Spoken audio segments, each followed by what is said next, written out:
grandpa would come and help until the year he sadly died. So, for the first time, me, my uncle, dad, and little sister, who was 3 at the time, went to the church alone. The decorations for the tree are stored in the basement of the church, so we went to go and get them. To get into the basement, there are about 20 concrete steps going down into a dark room. But my little sister didn't know this and walked straight through the door and fell all the way down the concrete steps. My uncle and dad were obviously terrified she would have seriously injured herself, or even worse, and went running down after her, but when they found her, she was completely uninjured and unfazed.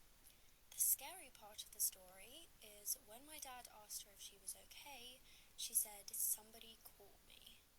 And since then, we've always thought that my great-grandpa might have been with us all along. Don't listen to this if you get scared easily. Part 1.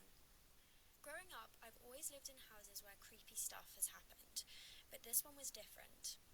We signed a 12-month lease on a house, and the first 7 or 8 months were completely normal. But one day, my mum was carrying laundry upstairs when she swore she saw something in the corridor.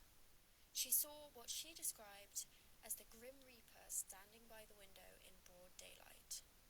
Ever since then, weird things started to happen, especially in my bedroom. Specific items of mine would go missing and then reappear a couple of days later in the middle of my bedroom floor. Then things started rolling around on the floor, and bear in mind I had no air conditioning or drafts in my room. And then one night I was woken up by a massive crash where my entire vanity fell to the floor but nothing broke. The only thing still standing was a candle which I'd lit the night before, which was the shape of a Virgin Mary.